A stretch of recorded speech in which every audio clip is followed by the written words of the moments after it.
Sveicināt sporta draugu visā Latvijā. Programma Hat-Trick jūsu rīcībā. Šodien raidījumā. Mēs atkal otro gadu pēc kārtas tikām atzīti kā labākais organizators. Ko tas dod tev? Plecs. Cilvēki teiks, kas tā par garlaicīgu tēmu, bet, ziniet, tā nav garlaicīga tēma, tā ir ļoti aktuāla tēma.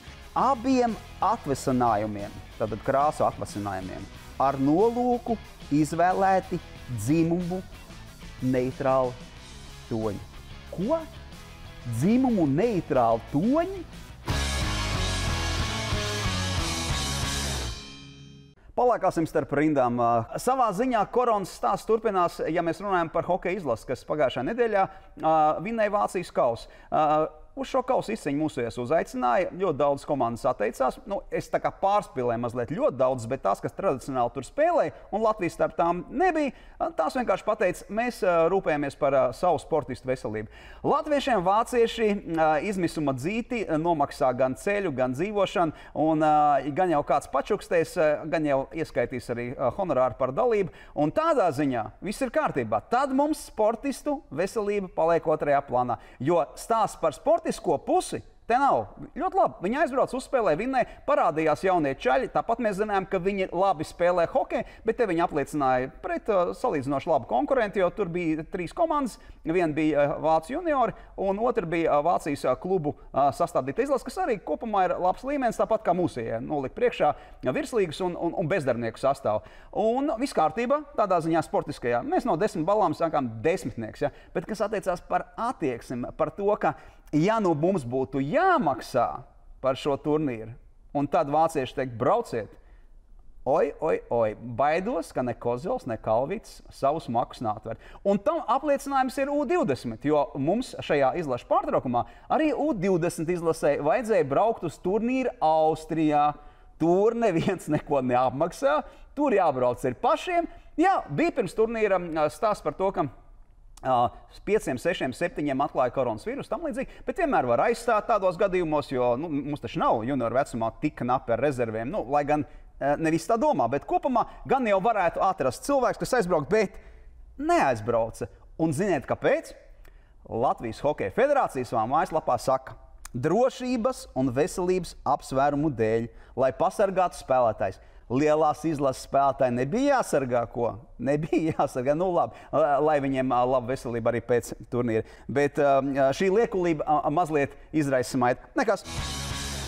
Gints Meija un Miķels Redliks ir izmesti no Rīgas Dinamo komandas. Izmesti šī vārda tiešām nozīmē, jo, ja nospēlēts ir nepilns mēnesis, mazliet vairāk kā mēnesis, un sakrāts ir pārsvarā tikai tās spēles, kurās ir zaudējumi, tad tiek meklēt vainīgi un tam līdzīgi. Un, protams, kā atrod kādu grēkāzi un visu. Un tagad Meija ar Miķelu Redliku ir pateikuši, ka jā, viņi vairāk nespēlēs, un treneris Skudar ir teicis, ka starp rindām, bet viņš teica, tur varētu vēlēties ar labāku attieksmi no šiem puišiem, mēs prasījām, tā kā no viņiem tam līdzi, mēs taču beig galā maksājām naudu. Bet kur ir stāsts? Stāsts tomēr ir par vienu no šiem te diviem, par Gintu Meiju. Kopš Rīgas Dinamo jaunā versija ir izveidota, kopš 2008. 2009. gada sezonas, Gints Meija ir piedalījās šī kluba visās sezonās. Visās sezonās. Viņam ir 33 gadi, viņš ir veterāns. Un tajā pašā laikā pēc vecuma gan jaudīgs, pēc attieksmes vienmēr ir bijis ar pareizu darba ētiku. Ja viņu ņem darbā šajā sezonā atstrādāt kaut kādus noteikumus vai viņa vietu laukumā, tad laikam klubs rēķinās. Bet ja pēc pusotra mēneša vienu no saviem uzticamākajiem kadriem jūs izmetat uz ielas, tas nav labs vēstījums, veči. Tā ļaujiet tam puikam līdz šīs sezonas beigām nospēlēt, vai tur nokulties, vai tur noklibot, sauciet to, kā gribat. Bet šādā veidā attiekties pret cilvēku, kurš ir bijis lojāls, labi, var teikt, kur viņš liktos? Kur viņš liktos iepriekšējos gadus? Bet jūs taču viņu ņēmāt darbā. Viņš taču pats nepiespied jūs parakstīt līgumus. Jūs taču ņēmāt viņu darbā un izmantojāt viņu. Un tagad, pēc visām šīm sezonām, jo tur nav tādu sezonu, kuras viņš ir izlaidis, ja, jūs pasakat, Gint, tu nederi mums, tāpēc, ka tev kaut kas pamainījies attieksmē? Puikas. Ko mēs te vēl attieksmi vērtēsim? Ja? Šajā ziņā ir stāsts par kluba attieksmi, lojalitāti, ētiku un izpratni par to, ko nozīmē profesionālais sports. Vienkārši. Ja tu atdevi šim klubam savu mazo pirkstiņu, un viņš paņēma pēc tam roku. No veči, nav jau roku jābučo beigās, bet kaut kādā mērā civilizēti to visu var noformēt vēl jau vairāk, tāpēc, ka tā ir ilgadība. Tā ir ilgadība vienā profesijā, jo neko citu jau viņš nemāk. Tieši tāpēc vajadzēja šo sezonu, kā viņa svētku sezonu, izturēt, lai nobeidz vai pabeidz vai izspēlē līdz galam. Un tad teikt Gintam, paldies tev, mēs tev kreklu, labi, mēs nevilksim kreklu tur pie griestiem, bet roku paspiedīsim un dāvanu uzdāvināsim un torti nopirksim. Tādā veidā, bet citādi nesmuki izskatās. Ļoti neska. Jā, cits starpā 552 spēles, 51 vārds, 13 sezonas. Gins to atcerās. Vairāk nekas šajā sakarā viņam saistībā ar Rīgas Dynamo nebūs. Un visbeidzot, volejbolam jauna identitāte. Volejbols tas nozīmē V. Kam vēl ir V? Vēl V mēs varam atrast vietlētikai, virves vilkšanai, vingrošanai. Ja mēs ieskatāmies šajā logo, šis logo lielā mērā atgādina kaut kādā, teiksim tā, atstarojās no Latvijas futbola virslīgas jaunās identitātes. Jo tie arī pirms gada, mazliet vairāk, pateica, mums ir jauns logo. Praktiski universāls, var izmantot visiem sportveidiem. Un arī volejbolis šeit, izgudrojot šo logo, varētu piedāvāt un tādā veidā dot vēstījumu šajos grūtajos apstākļos visiem sporta veidiem, ka mēs esam uztaisījuši logo un to var izmantot visi. Jo, ja mēs noliekam šo bumbiņu lejā, tur pie tā V burtiņa tā, un āķīša, tad tas izskatās pēc skeletona. Tur. Ja mēs noliekam galviņu vai bumbiņu augšā, tad tās ir kamaniņas. Ja mēs saliekam 4 bumbiņas, tad tas ir bobslejs. Ja? Beigās, ja mēs sagriežam to, tas ir varbūt suņi un kamanas. Arī to var izmantot. Mierīgi, bumba galā, un tā ir kamaniņa ar tādu pīķītu uz augšu. Saprot, ir jautri. Ir jautri, kā sporta veids domā, jo viņa iepriekšējais logo patiešām izskatās arī jautrs. Jā, tur nav ko analizēt pat. Kāpēc viņiem liekas, ka identitāti volejbolam vajag akcentēt tieši šādu, un vai vispār vajag akcentēt? Es pacitēšu, kas te ir rakstīts tajā aprakstā, kas saucās, kāpēc ir šāds TV burts. Jā, starp citu vēl atkāpēji politiķi ar to var izmantot, piemēram, vienotība. Mierīgi šo te logo var izmantot. Mierīgi, ja, V un nekāda vaina. Bet šī identitāte, es citēju, izstrādāta, respektējot sporta veida ilgadējās tradīcijas, bet vienlaikus precīzāk simbolizē volejbola vērtības un atbilst mūsdienu sporta popularizēšanas prasībām. Šitas te āķis ar to bumbiņu. Kādas ir vērtības sportā? Vinēt pretinieku. Voļu kā tā ir, vinēt pretinieku. Tur savstarpējā kultūra, pāris, piemēram, pludmalē vai tas sešnieks tur uz laukuma tradicionālajā volejbolā. Jā, bet jebkurā gadījumā vienīgā vērtība apspēlēt pretinieku. Tikai tāpēc viņi nodarbojās ar profesionālu sportu. Citu vērtību, jā, protams, komandas gārs un tam līdzīgi, bet tas tur neparādās nekur šajā logo. Šajā logo tur neparādās, bet tas, ko viņi vēl, tie, kas šo logo ir uztaisījuši, vēlas akcentēt. Un te ir gandrīz vai nu jāsmējās, vai skaļi jāraud, bet tas pīķīts ar to bumbiņu tiks atvasināts vēl dažās vidēs.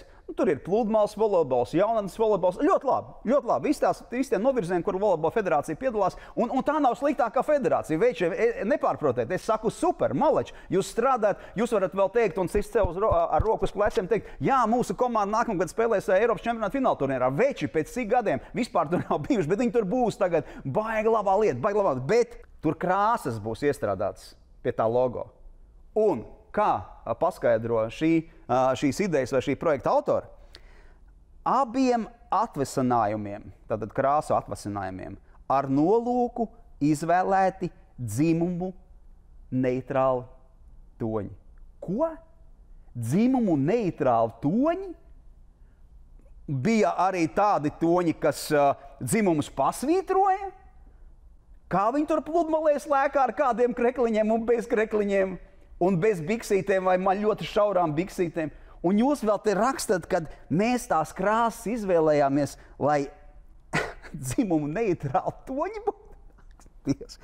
Veči, jums ir jāiet tālāk. Tāpēc es saku, volejbolu, paldies, ka nomaksājāt šo honorāru šai kompānijai, kas to visu izstrādāja. Piedāvājiet citiem sporta veidiem, piedāvājiet citām sabiedriskām organizācijām, politiskām partijām, jo pamats ir stienīts ar tiksīti un bumbiņa. Un ar to var mainīties, grozīties. Begalā man pat ienāca prātā, ka varbūt tas bija tad, kad futbola virslīgā taisīja savu konkursu. Tas bija pirms tam. Ja? Varbūt šis bija izbrāķētais variants. Varbūt nē, neko nesaka. Taču katrā gadījumā, ja volejbols meklē savu identitāti, tad pasvītrot dzimumu neitrālus toņus, tas ir tik kaifīgi. Veči, uz priekšu! Mūsu ciemiņš pieckārtējais pasaules čempions Kristers Serģis, bet šajā gadā mēs stāstīsim nevis par viņa lauriem, bet par burbuļiem. Un nevis par zieburbuļiem, Krister, vai ne? Ja? Vasaras vidū tu esi pirmais, kas Eiropā uztais burbuli. Burbuli tādā nozīmē, ka cilvēki vairs normālas lietas nedarīja sakarā ar Covid, bet organizēja savus kopā nākšanas caur burbuļiem. Un pasaules čempionāta rīkotāji paskatījās uz tevi un teica, nu taisi, tu vari, jā, tā apmēram. Nu, gluži tā nebija. Mums jau tās sacensības bija paredzētas pasaules čempionāts jūnijā. Jā. Un tās pārcēla uz jūliju, pēc tam pārcēla uz augustu. Un tad jūlijā sākumā reāli tā situācija bija tik labvēlīga. Faktiski visur Eiropā bija viss ciet. Neko neļāva darīt, sporti nekādi nenotika, īsti neviens nebija gatavs. Un tad nāca tas priekšlikums no Infront, kas ir pasaules čempionāta solo klasē organizatori, par to rīkošanu. Sākumā bija doma par 2 posmiem, Jā. Un tad izskanēja viņa priekšlikums. Viņa saka, kas notiktu, ja mēs 3 taisītu. Nu, pagad, tu kā sportists uzreiz pārlec tagad. Viens ir organizēt, bet otrs kā sportists. Tas nav dīvaini. Tu tur brauc tajā vienā trasē 3 posmi. Jau iespējams, ka jau ir pieriebies pie trešajā posmā. To pašu, visu to pašu, bet trasa laikam mainījās visu laiku. Jā, pirmās 2 reizes mazāk pamainīja, jo tur sanāca 1 diena tikai starpā būtībā. Bet uz pēdējo posmu mēs pamainījām diezgan nopietni to konfigurāciju, un tā atkal faktiski bija cita trasa. Jo ķegumā salīdzinoši viegli to izdarīt. Bet jūs kaut kādā mērā var salīdzināt ar NBA un arī ar NHL, bet ar NBA īpaši, jo tie bija Disneylandā, un jūs bijāt zelta zirgā visi. Ja? Tur faktiski sabrauc visi un gandrīz tā kā noslēgt zonu. Jā, būtībā tā arī bija. Tur tie ārzemes sportisti, viņi sabrauca pirms tam uz Latviju, bet viņiem bija tie noteikumi, kas pēc tā protokola, ko izstrādāja Izglītības ministrija un Veselības ministrija un Latvijas motosporta federācija, un viss tur to milzīgais darbs bija pirms tam sakārtot, lai viņi zinātu, kā viņiem rīkoties. Viņiem bija jāierodās ar negatīvu testu. Būtībā latvieši šo kārtību izdomāja, un tas pēc tam pārnesās, vai ne? Sadarbībā ar to starptautisko un sadarbībā arī ar pēc mūsu likumdošanas arī, lai tas iet viss kopā, lai ir tā, jo grūtākais bija izdomāt, kādā veidā tad pateikt, cik dienas jātestējās pirms, kad atbrauc notestējās, tad 5 līdz 7 dienas pēc tam atkal viņi testējās, lai viņi dzīvoja tajā ķeguma teritorijā slēgtajā un teiksim, netikās ar līdzjutējiem, nekur ārā viņi negāja. Būtībā tā kā, neteiksim Disneylanda, bet tāds iežogojums. Aplokā, dzīvoja aplokā. Faktiski tādā veidā un tika kontrolēt. Un labā ziņa tā, ka neviens nebija pozitīvs. Tas ir ļoti labi. Tas ir ļoti labi. Bet aplokā dzīvošana motokrosā tā jau ierasta lieta faktiski, ne? Tas aploks ir. Tikai tas, ka tu tev jādzīvo, tu atbrauc nodzīvot tās 3-4 dienas. Jā. Vai šī gadījumā bija 2 nedēļas būtībā. Tur nevajadzēja psihologus atsevišķi vēl noalgot, lai sāk palīdzēt puikām, jo tu jau nekur ārā nevar iet. Nē, viņi bija visi noilgojušies. Tas bija pirmais, tikko atsākās sacensības. Visi bija nogribējušies, komandas bija priecīgas, izteica daudz pateicības, ka mēs to darījām, ka tas viss varēja atkal atsākties. Jo daudz jau viņi sēdēja, gaidīja, būs, nebūs. Un tad tas mūsu variants tajā Latvijā tiešām jāsaka bija veiksmīgs stāsts. Vēl vairāk, ka par to vienu licences maksu faktiski mēs dabūjām 3 posmus, kas normālos apstākļos būtu nereāli. Tad viņi tur dzīvoja ilgāk, tērēja visus tos savus resursus, tur braukāja tāpatās, jo daļa, ja viņi nodeklarējās Rīgā viesnīcā, tad viņi gulēja viesnīcā. Tā bija arī, Jā, bija daļa, kas dzīvoja tur, bet, bija mums, teiksim, arī pārbaudas Rīgā, kur tiešām viņi būtu. Tu esi tā rēķinājis, ko viņi beigās atstāja? Precīzi tagad tas aprēķins tiek veikts, jo mums bija arī pētījums, bija tas pētījuma firma, kas to visu veic. Šobrīd viņi vēl nav pabeiguši, ko viņi precīzi. Katrā ziņā es domāju, tajā vairāk kā nedēļā pietiekam daudz, un ko to es testiem vien, ja tu rēķini vairāk kā 1000 testu. Jo testu jāapmaksā pašam?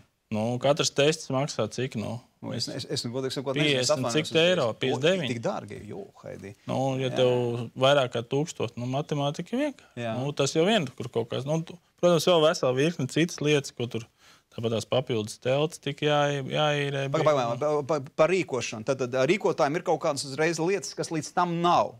Ja, tad kas nāk papildus klāt? Nu, bez testiem tas ir skaidrs, bez tā, ka ir vairāk sētas droši vien un kontrole, ja, lai nelien nekur ārā. Kontroles, sētas, toaletes, papildus teltis, nu, papildus drošība, teiksim, cilvēkiem vairāk tiek kontrolēti. Nu. Bet tas viss bez skatītājiem? Mūsu gadījumā skatītāji varēja būt. Tie bija līdz 3000. Ko tu tur notirgoji no skatītāja viedokļa? Cik tad atskrēja? Mums bija atļautais 3000 biļets, 3000 apmeklētāji drīkstēja būt. Uz posmu, ja, tā kā? Jā, līdz ar to, teiksim, bija virkne tie, kas ir pēc līguma pavelti. Tie ir invalīdi, bērni līdz 10 gadiem un Latvijas pensionāri. Tie visi iet par atlaidi vai par velti. Un, attiecīgi, nu, sponsori, kaut kādi lūgtie viesi, nu, tad rēķini kaut kādi bišķīt virs 2000 sanāca pārdot tas biļetes. Pārdev jau viss noteikti, tās divas. Pirmajā mēs baidījāmies. Bija tā, ka mēs nezinājām, jo bieži arī motokrosā ir tā specifika, ka tas nav tā kā teātrī. Tu izpērci un tu zini savu sēdvietu. Motokrosā parasti tās biļetes pērk, nu, pieejas. Un tad bija tā baža, cik atbrauks no Lietuvas, cik atbrauks no Igaunijas. Jā, jo, nu pareizi, tur taču arī leitim ir kaut kāda spārni, jā, tur bija jāsikonis tieši tā, un tādēļ mēs, teiksim, jau piekdienu aizslēdzām cieti iepriekšpārdošanas, netirgojām vairāk biļetes, nu tad skatījāmies, cik atbrauc sestdien, tā kā lataisiem vaļā. Nu, beigās kaut kādi ap 3000 kopā tie cilvēki mēs rēķinājām, ka ir, jo, nu, neviens jau nezināja. Nu, tur... Nu, Krister, pasaka tieši, kāda jēga? Kāda, nu, teiksim, sportiskā ziņā es saprotu, ka tas bija galvenais, laikam, ka sportisti atgriezās trasēs, ja? Un beidzot bet, nu jā, nu notika motobraukšana. Jā. Jā? Nu, tā arī tā jēga. Tā ir tā jēga. Ņemot vērā visu to, ko latvieši izveidoja, es saprotu, ka jēga vēl slēpjas tā, ka tevi iedeva balvu vēl beigās par to, jā? Mēs pagājušās nedēļas nogalē.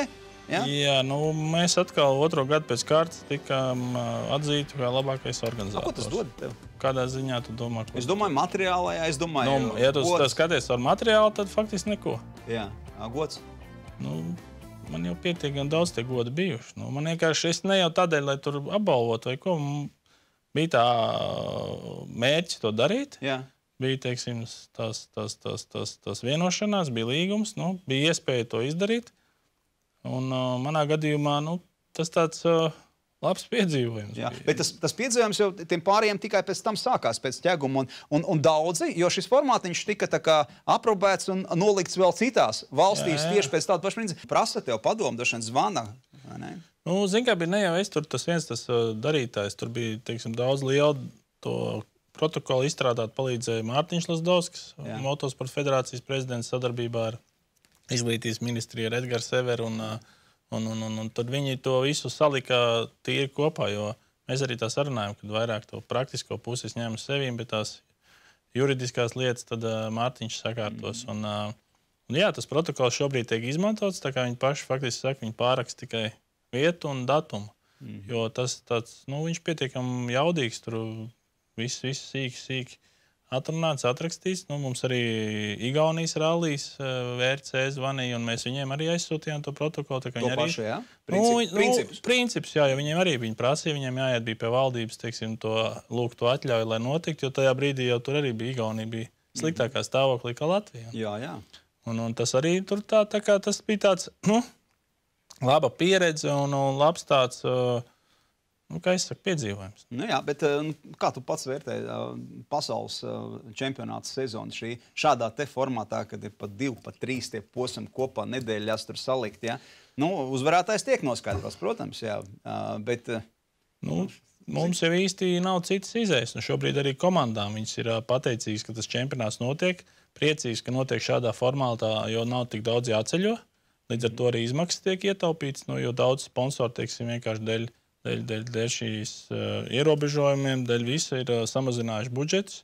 Jā. Citi pat noliks. Komandas sponsori. Protams, jā. Un līdz ar to, teiksim, tas viss ir, nu, komandas visas, nu, mēs jau varam redzēt, tās rindas ir mazliet retāks, jā, bet, nu, tur ir traumēti sportisti tā tālāk, bet, principā, nu, tas bija vienīgais veids, kā to īstenot. Un es jāsaka godīgi, tas Infront pārstāvjiem un visiem organizatoriem tas ir tāds, Kā tev liekas, kā tas varētu vispār atstaroties uz nozares tālāko gaitu? Teiksim, nozare kā tāda, viņi šogad tieši piedzīvoja tādu augšupēju, jo tas ir motocikls, ir tas veids, kā tu vislabāk var izolēties. Un arī Eiropā, teiksim, motociklu tirzniecība gāja tikai uz augšu.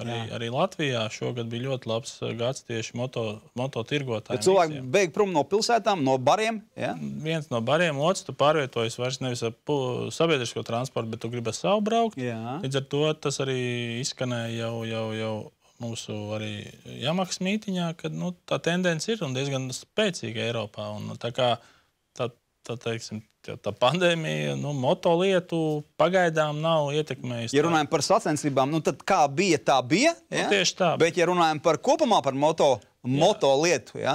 Tad tā iet uz augšu. Neviens necerēja, ka, teiksim, pēc tā mēneša pusotru lockdowna, pēc tam tas viss tā attīstīsies. To neviens nebija gatavs. Un bieži vien bija tā, ka nevarēja motociklus dabūt.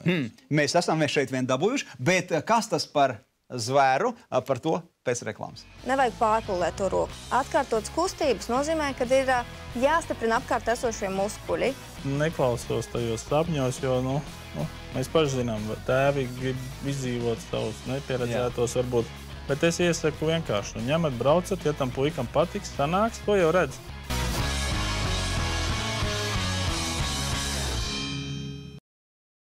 Piedāvā OptiBet.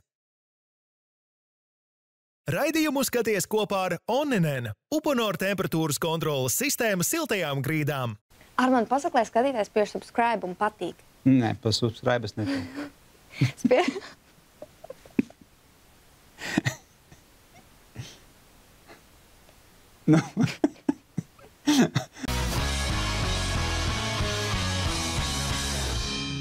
Neviens necerēja, ka, teiksim, pēc tā mēneša pusotru lockdowna, pēc tam tas viss tā attīstīsies. To neviens nebija gatavs. Un bieži vien bija tā, ka nevarēja motociklus dabūt.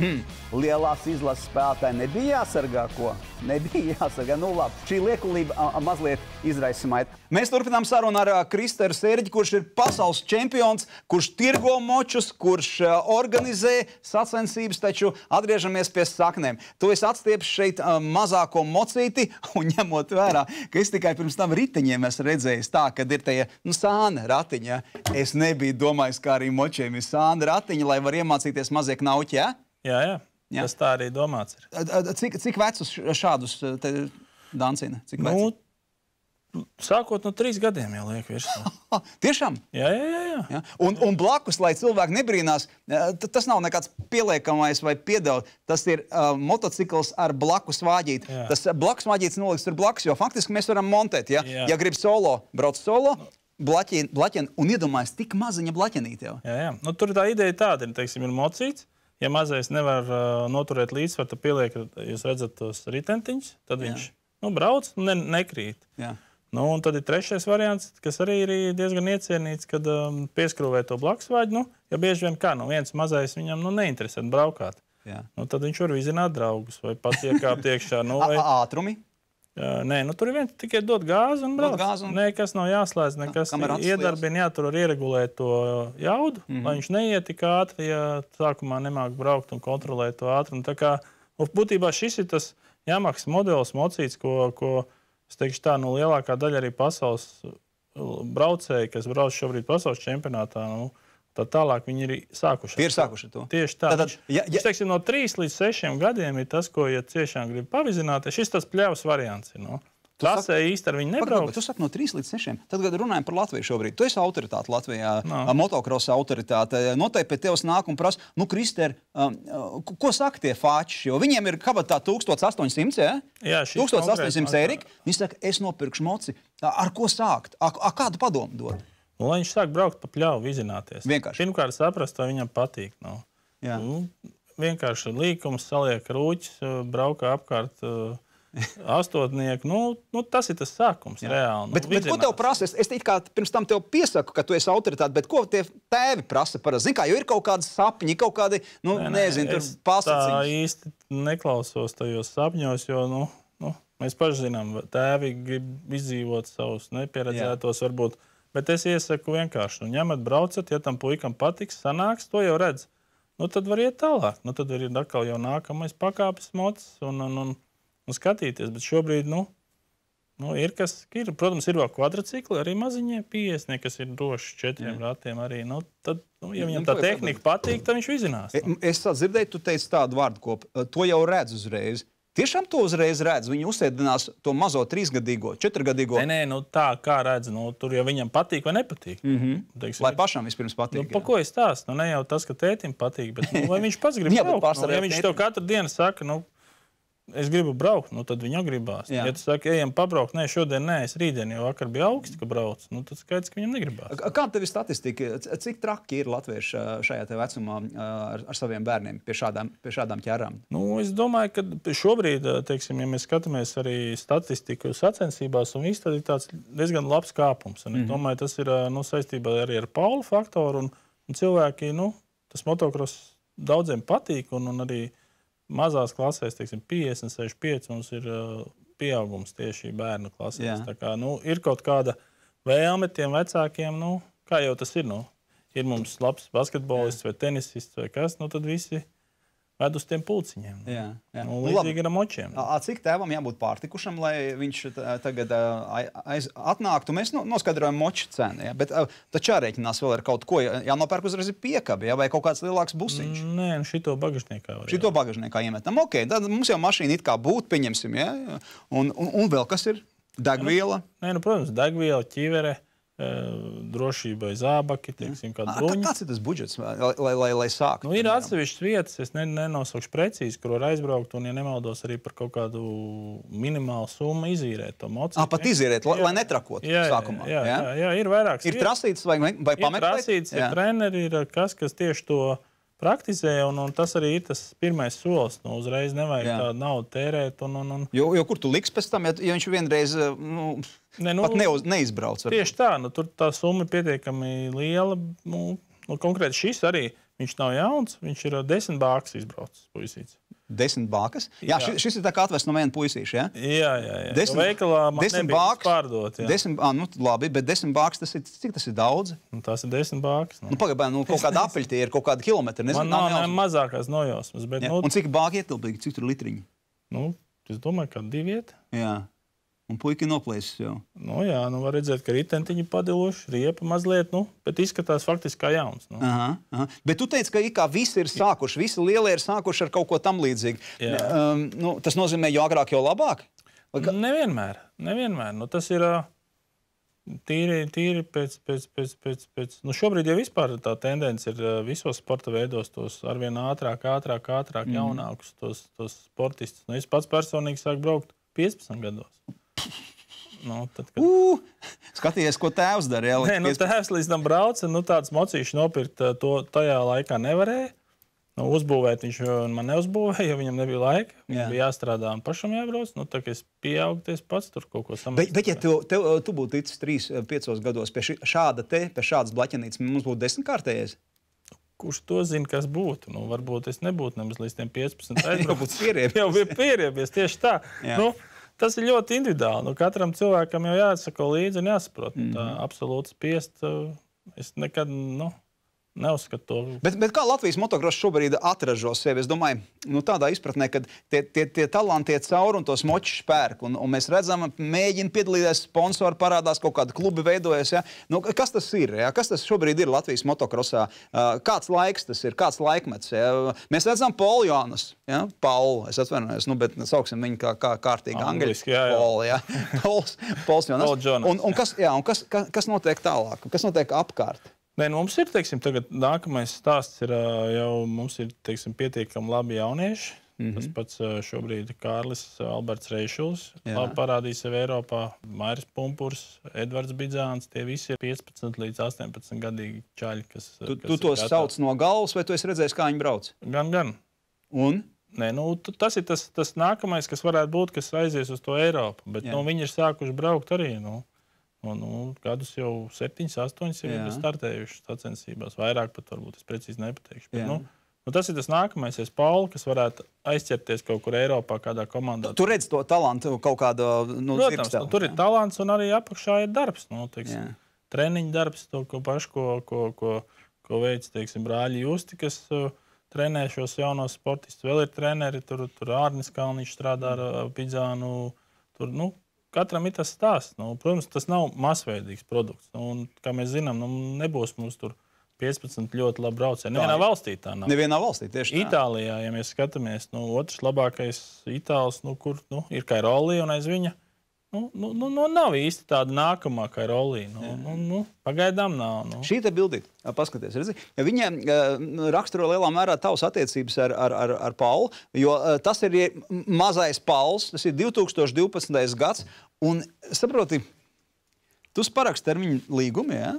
Tas bija, kad Pauls parakstīja, viņa tēvs precīzāk, ar rūpnīcu, jo ar KTM? Ar KTM to pirmo līgumu par atbalstu, un tas bija, 2012. Bet iedomājies tādā vecumā saskatīt to, ka tur kaut kas ir, kāds tur rūpnīcas atbalsts vecais, lietas mierā rūpnīca, piemēram, jā? Bet Paula gadījumā tas ir kaut kas, kaut kas netverams. Mēs satikāmies, kā es saku, 10. gadā, un toreiz jau tas stāsts ir vairāk reizes stāstījis, kad viņš atbrauc uz tiem moču testiem. Es nekad nebiju redzējis, kā brauc Godvārds. Un viņš paņēma, brauc, un skatos, un paņem to no 85, 125. Maini tik močs, ja? Jā, un baigi neko tur nestāst, ka neiet mocis, ko viņš saka.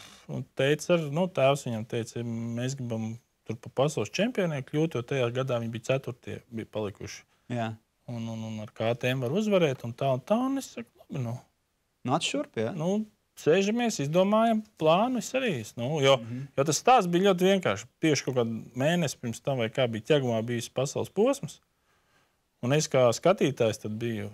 Un man likās baigi jocīgi, kad mūsu līdzjutēji tur juta līdz tajā laikā Matīsam Karo, kurš brauc pa 11. vietu. Jā. Un es teicu sev, es uzdevu jautājumu, kāds ir iespējams, ka taču varētu Latvijas uzvarēt. Arī solo klasē, jo blakusvāģos mēs to izdarījām. Jā. Mēs uzvarējām. Jā. Tad uzradās kaut kā sagadījās Pauls ar tēti, ar savu to ideju, visu, un man likās, kur ir variants. Un es viņam vēl teicu, es gribētu, lai kādreiz Latvijas stāv ķegumā uz augstākā piedestāla. Tāds viss sākās. Pagaidām viņš tur nav bijis vēl ķegumā. Jā. Bet ko tēviem nevajadzētu darīt saistībā ar šo te, teiksim tā, dēlu karjeru? Ja? Jo, rēķina, ka ir kaut kāds vecums, ja? Un tas tāpat arī ir hoķi un fūzi un basīti, ka 14, 15, mums tagad kaut kur vajadzētu aizstumt viņus, ja? Vajadzētu pie kaut kādas rūpnīcas pielīmēties. Motogrosā ir rūpnīca, tas ir tas sapnis, vai ne? Jā, bet šī gadījumā tas arī bija stāsts, jo Pauls progresēja un vienkārši, tam visam vajadzīgs ir finansējums. Un to vienu gadu Pauls nobrauc kā privātais, teiksim, ar rūpnīcas atbalstu, bet, paši savu busiņu. Tehnika dod? Tehnika tev iedod, bet tu pārāk pats šīs menedžēji pats. Un līdz kaut kādam brīdim, bet tad es vienkārši redzēju, ka tas, pietrūkst. Es saku, pēdējais metrs pietrūkst. Un tad es tēvam teicu, jāiet uz komandu. Viņš saka, man tādas naudas nav. Es saku, labi, es tur palīdzēšu, sameklēšu. Un sarunāju, zināju tur labu komandu Beļģijā. Un arī ar to komandu, ka runājām, es tam komandas šefam teicu, man vajag vienu, lai ritīgs mocis, lai Paulam kārtīgi iet, lai viņš jau pacelt normālu startu. Un visi pārējiem viņš izdarīja. Satrenēsies būs. Tajā gadā viņš arī vinēja pasauli un Eiropu. Jā, bet var jau būt nauda tēvam, un tad ir situācija, kurā tu redzi, ka ir kaut kāds vecums, līdz kuram var mēģināt, bet pēc tam gan nevajag eksperimentēt. Tas tev jābūt, tam ir skaidram. Jo nevar jau tā aklī, gan jau 27 gadi, vēl 2, un tad jau viņš sāks braukt. Es reāls. Protams, šī gadījumā to jau, pirmkārt, Pauls pats gribēja braukt, Nē, Pauli lietas mierā. Līdzmērā Paulis. Runājam par tādu parasto latvietu, kam ir nauda. Ja? Nauda jau nevar uzvarēt. Jā, viens, jā. Nauda nekad neuzvarēs. Uzvarēs, teiksim, sistēmu.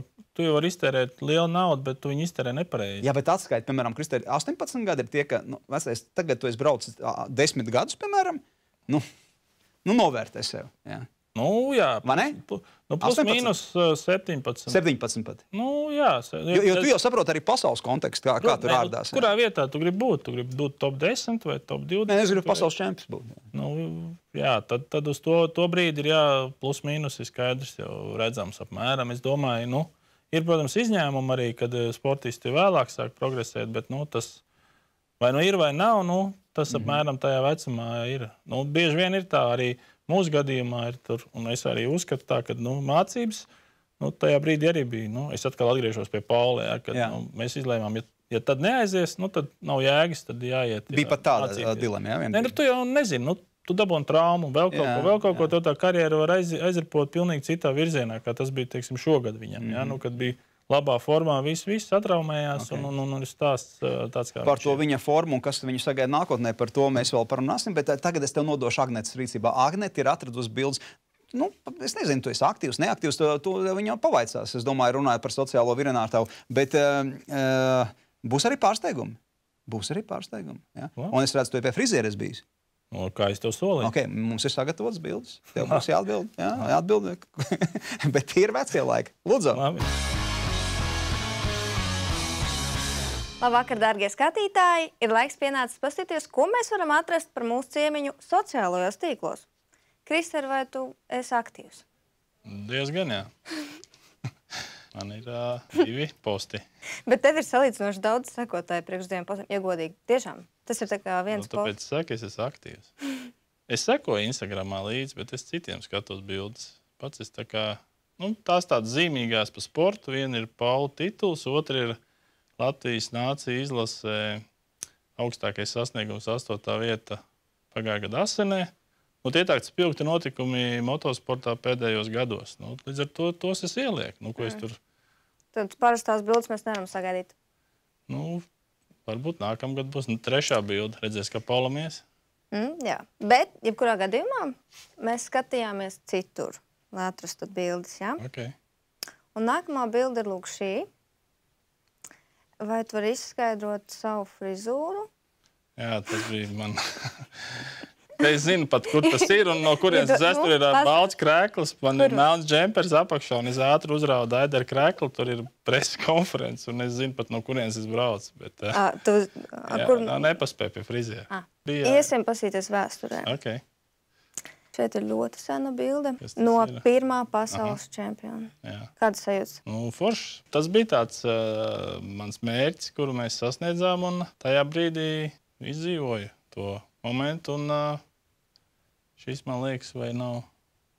Tev ir 23, Rasmim 26. Jā, un skaisti. Kādu vainu tagad? Vīrieši var vecumkās tikai. Šis arī ir Holandē turpat. Es esmu, ka tu raudi. Tu bieži raudāji? Jā, es tajā brīdī raudāju. Tas bija tas emocionāls brīdis, kad tas emocijas ir, un tad es nonācu savā iecerētajā punktā. Un viss, tad tas tā. Bet tā vispār vēl pēc tam tā raudāšana? Visi jau rauda. Agrāk, tieši. Visi rauda. Nav, nestāstat, ja nerauda. Tāda nav. Tā, agrāk vecāki cilvēki... Tas līdzbraucējs? Tolaik viņam bija 30 pāri kā 3-5 gadu, un mēs ar Artku braucām, mums likās. Tas arī bija te pašā sezonā, es redzu pēc krēkliem, 97. gads, un man likās, ka tie tādi rītīgi veci vīri. Nopietni. 37, man liekas, viņš tāds pieredzējis līdzbraucējs bija tas no Vācijas. Cimermans viņam uzvārds ir. Viņš bija labs sportists, jā. Un šeit jūs esat savienojušies? Man liekas, tas bija viens pasākums Nelsa komandai, un to krēklu mums uztaisīja firma no Valmieras, kas mums taisīja tos fanu krēklus, un mēs kaut kā tur abi ietināmies. Bet jūs ārpus motosporta ar esmu pavadījāt daudz laiku kopā? Kā teikt, vienā krēklā, vienā solī? Diezgan, ka nē, jo mums pietika tas laiks, ko mēs pavadījām kopā. Ceļojot sacensībās un tad atbraucot mājā, katram bija sava ģimene, tās intereses. Reizē mēs braucām kopā slepot, kad arī izmantojam kā treniņus, bet tādi īsti draugi mēs ārpusē nebijām. Tā, lai teiktu, ka... Laba daudz nevajag. Mēs darījām kopīgu lietu, mēs sasniedzām diezgan daudz un pat daudz arī nav labi. Kā tagad jūties? Tagad redz šo bildi? Arts aizgāja politisko ceļu, jā. Tad, kad jūs braucāt kopā, tu varēji iedomāties, ka viņš būs deputāts? Man ir savs viedoklis, kādiem jābūt deputātiem. Bet viņš gribēja, viņš tur trāpīja. Labi. Paldies tev, ka dalījies. Tagad mēs dosimies reklāmā. Viņi atrodas šeit, viens muskulīts. Jā, viens ir šeit. Otrs ir bišķiņa augstāk, infraspinātus, teres minor, jā, ap lāpstiņu. Un trešais ir aiz lāpstiņas, mēs viņu neredzam. Es domāju, ka viņš var pabraukt. Es esmu pārliecināts, ka viņš var. Un arī viņš grib to darīt, un es domāju, ka viņš būs gatavs to darīt. No, jautājums...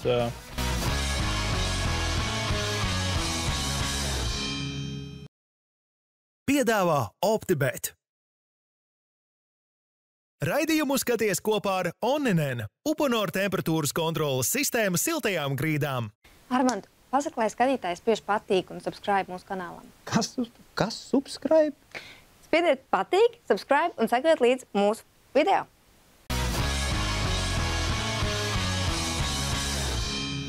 Teiksim, nozare kā tāda, viņi šogad tieši piedzīvoja tādu augšupēju, jo tas motocikls ir tas veids, kā tu vislabāk var izolēties. Un arī Eiropā, teiksim, tirzniecība, motociklu tirzniecība gāja tikai uz augšu. Ja pēc pusotra mēneša vienu no saviem uzticamākajiem kadriem jūs izmetat uz ielas, tas nav labs vēstījums, veči. Mēs turpinām sarunu ar 5-kārtējo pasaules čempionu Kristeru Serģi, kurš mums atstāstīja burbuļu stāstus. Pēc tam mēs noskaidrojām, ko nevajadzētu darīt tēvēm, kam ir nauda. Un tagad nonāksim pie Paula Jonas, jo Pauls Jonas ir svaigi cepts jauns komandas dalībnieks. Gas. Daži padomāja, kas tā pa Krievu komandu. Bet tas ir KTM, ja? Vēsturiski tas ir Spāņu kompānija, kuru KTM nopirka pagājušajā gadā. Aha. Tur ir divi novirzieni, triāls un motocross un enduro. Nu, faktiski 3. Un motocross un enduro moči ir KTM kopijas. Vienkārši ražo uz tās pašas platformas ar tām pašām detaļām, minimālām tur varbūt. Tad nevarēs tā kā sagaidīt no viņa teksta. Iedodiet man labāk mocis. Mocis būs labs, ja? Mocis būs, es domāju, ļoti labs, un arī komanda šobrīd ir tāda pretimnākoša un gatava strādāt un palīdzēt un, teiksim, ieklausīties sportistā, ne tikai savu to virzienu virzīt, bet arī sportistu vēlmes. Krister, šādos apstākļos, kādos ir šobrīd nonācis Pauls Jonas, kur ir savainojums, kur tu vēl nezini, kā tas viss turpināsies, pielaust vai pierunāt kādu motokrosu, tur neviens labdarību nenodarbojās. Jā, tur ir tā problēma, kā es jau ieskicēju, ka šis bija tāds diezgan neveiksmīgs, varbūt, sezonas sākums Paulam, kad bija tie rezultāti nebija, viņš tur diezgan, nebija labi, teiksim, tie pirmie 2 posmi. Kāpēc? Zini to pats?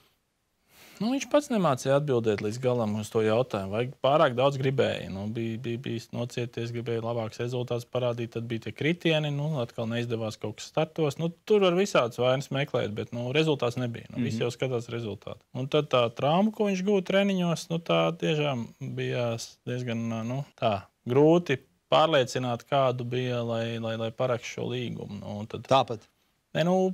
Neviens jau nezinu. Tajā brīdī, kad traumu guva, rezultāti nav. Komandām jau vajag, lai brauc lai uzvar. Lai reklamē un uzvar, un kā minimums uzkāps piedestālu un tā tālāk. Paula gadījumā, mums bija ievadīts sarunas ar vairākām komandām, bet šī gadījumā palikām pie GAZ, kas bija drošākais variants un arī faktiski zināms. Bet tie nosacījumi tāda, kā Rūpnīcas komandas, cik mums tur ir 6, ja? Cik tur sanāk? 6 Rūpnīcas komandas. Nosacījumi tagad nonākot šādos apstākļos. Tu kā dabū pakāpties atpakaļ, ja? Meklējot to iespēju, lai tu atgrieztos trasē. Respektīvi, tu kaut ko vairs nesaņems tā, kā bija līdz tam, ne?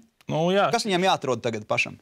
Šī brīdī ir jāatrod viss, kas attiecās uz ceļošanu, uzturēšanos, viesnīcas, lidmašīnu biļetes, trenera apmaksa tā tālāk. Tas ir, skaidrs.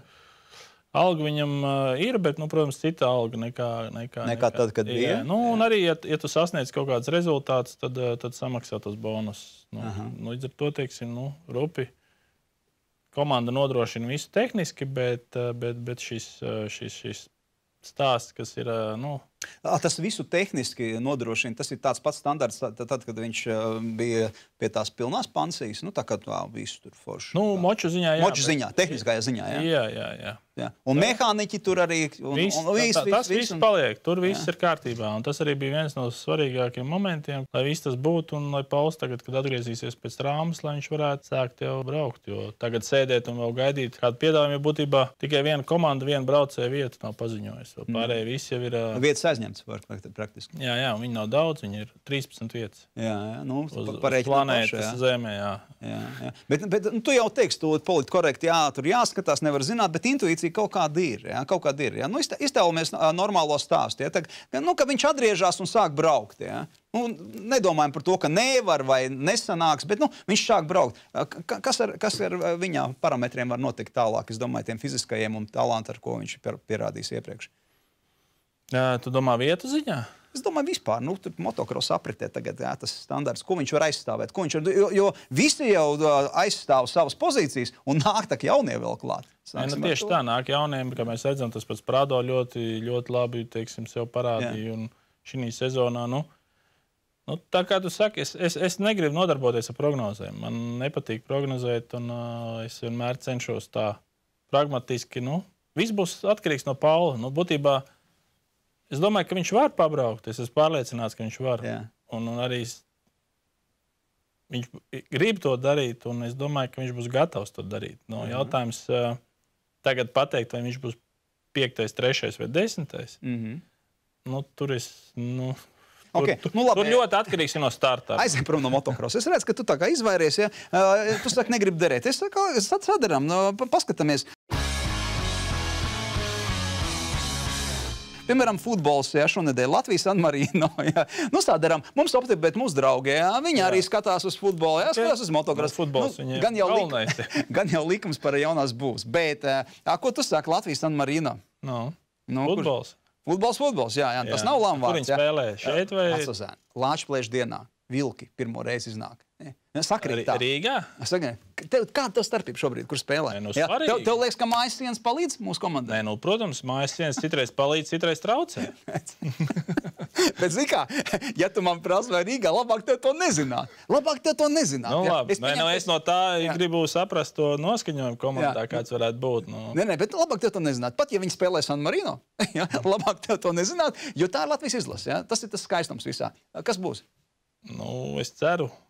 Ļoti ceru, tāpat kā es domāju, visi Latvijas futbola fani cer, kad... Ko tu saki? Kad Latvija nezaudēs. Nezaudēs. Nešķirs būs.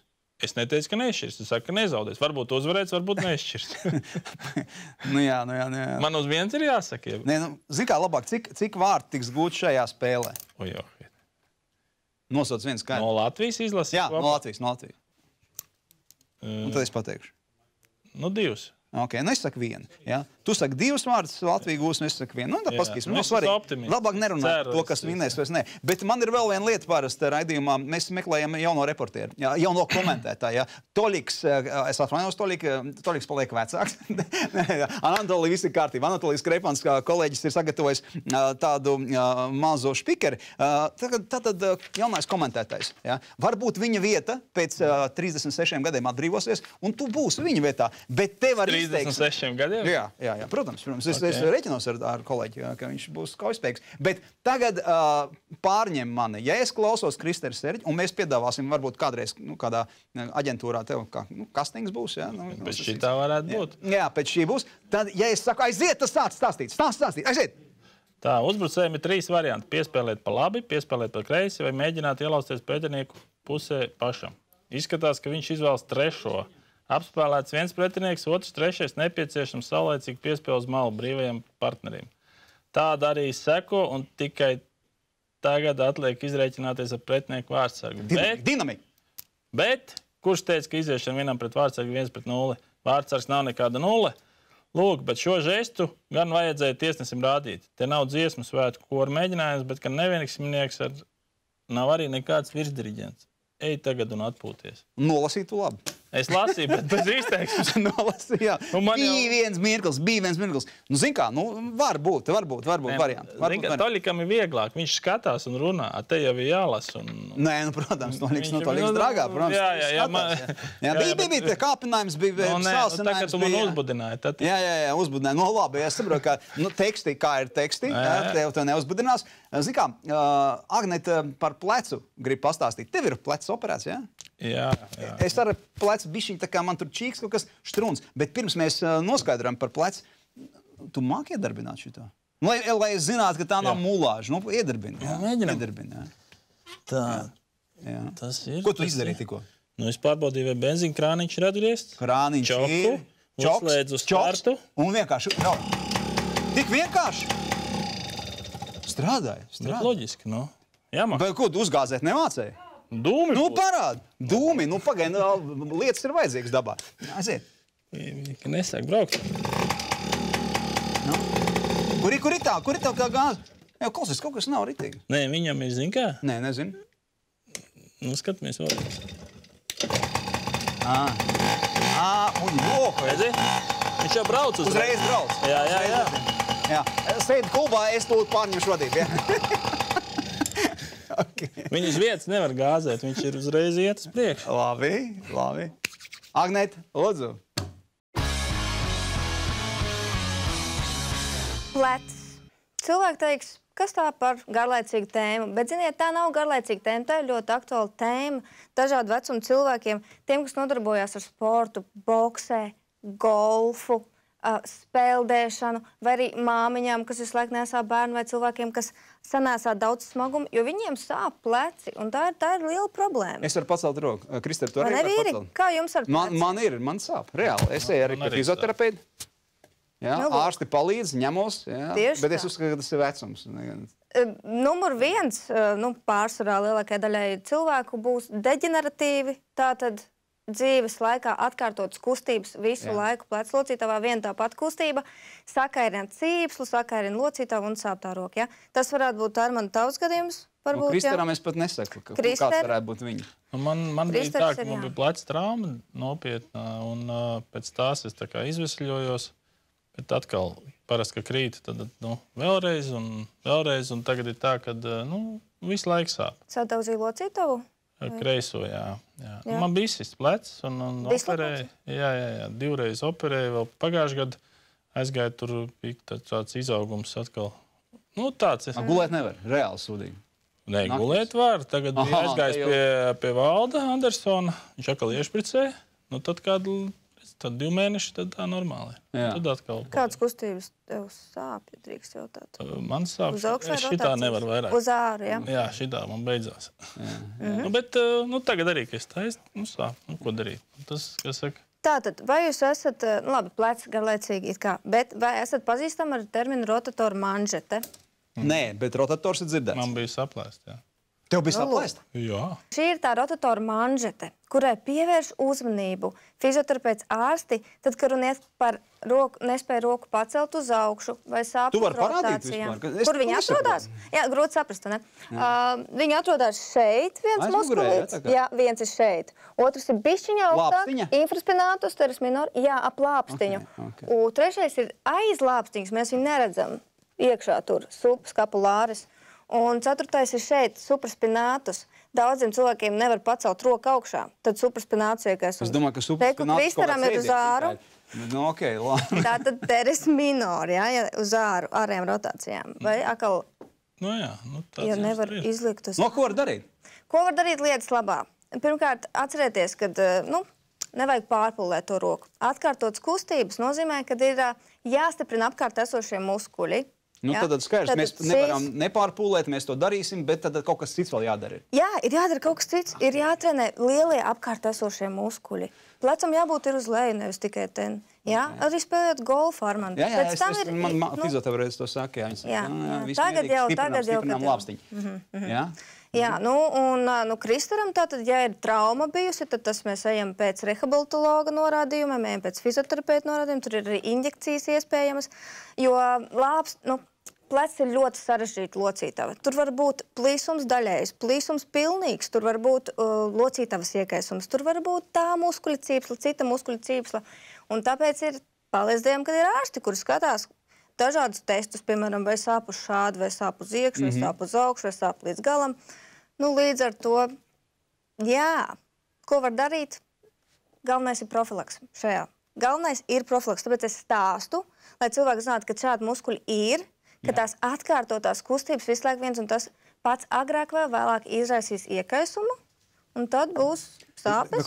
Man liekas, ka pašam nevajag izdomāt to, ka tagad tu viens pats tiks galā ar to, jo es mēģināju garām, vispār neko. Zini, kā kārāsies kaut kur, un tad kaut kādas hānteles tur sāk pirkt, un pilnīgi garām, ja. Bet aiziet pie speciālistu, un speciālists sāk rādīt, par rotatoriem sāk runāt, un par aeratoriem, ja. Vēl, starp citu, ļoti labi pastrādāt ar sevi, vienkārši sildošo smēri vai silto paku palikt šeit, lai pasilda muskuļus, lai viņiem ir asinsrite. Jā? Jā, piemēram, ja tu pēc golfa, piemēram... Kāpēc ne? Tāpēc arī tev sāpēja. Tāpēc arī tev sāpēja. Ja tu būtu pastieps pamasējis pirms tam, tad tādas problēmas nebūtu bijušas. Kristers, traumas mehānisms to tā nevar paredzēt. Tu varēji. Viņš saka, viņš iešpricē atkal pēc kāda laika. Bet cik te var spricēt to plecu? Krister? Ja ir vienalga jau tev. Tur ir tas, ko teica, kad ir tas iekaisums un, nolietojies. Nolietojies, jā, organisms nolietojies. Viņam bija pilnīgi cits. Vairāk reizes tur traumēts. Es arī aizēju uzspēlēju hokeju. Man pēc tam sāp. Tagad pirms spēles mēs tur amatieros. Ģērbjos, tu mani pašam tās ziedz, te viss tā ģērbtu tur. Viņi visi zina, ka es esmu ieradies. uz spēli, es tās sildošās asmerē, tā nesāp kādu laiku. Kaut kā tā, Jā, tādas ir tur visādas. Bet jebkurā gadījumā, ja arī ir bijusi trauma, tad kustības ir jāveic. Šīs ārējās rotācijas, tu vari gan jau ārsts teica, tu nevari nekustināt. Kapsula var palikt tā kā sasaldētais plecs, pēc tam rodas, ja nerisina. Tad nevar veikt kustības, saucās sasaldētais plecs. Tāpēc viņi ir jāveic. Vingrinājuma, gumijām, viss kaut kas tur jādara, bet, zin kā, grūti jau darīt. Pašam ir reāli grūti, vajag palīgi. Bet neko, jāstimulē. Labāk ir līdz tam nenonākt, zināt par to lietu. Trenēt ne tikai sēžas, tagad pie sievietēm, visiem trenēt ne tikai to, ko acīm redzam, bet arī rokas var trenēt, lai nenonākt līdz kaut kādu konkrētu muskuļu, kuri tiek ikdienā noslogot saīsināšanas savilkumiem. Tātad domāt līdz ar galvu, tā. Ko varu to daru, Armand? Agnete, paldies. Mēs klausījāmies, un mums abiem plecs sāp ar Kristeru, līdz ar to visu kārtībā. Aktuāli tēma. Jā, bet pirms es saku jums paldies, Krister, tad es novēlu tev turpināt dancināt zelta zirgu, lai tur viss notiek trasēs, zilajās, zaļajās. Skatāmies, ko Pauls darīs, kā sagaidīs sezonu, tas arī ļoti svarīgi. Jums visiem pārējiem jājūt līdz tam, ļoti vienkārši kārtība. Tāpēc ar labu nakti, bet paturiet prātā, ka jājūt līdz tiem, kam jūs sekojat.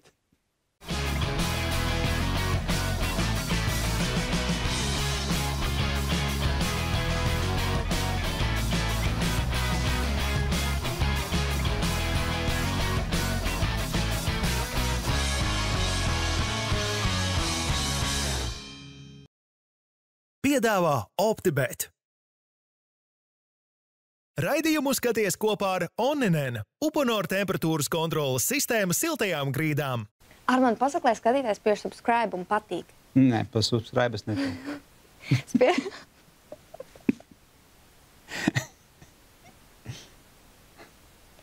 No.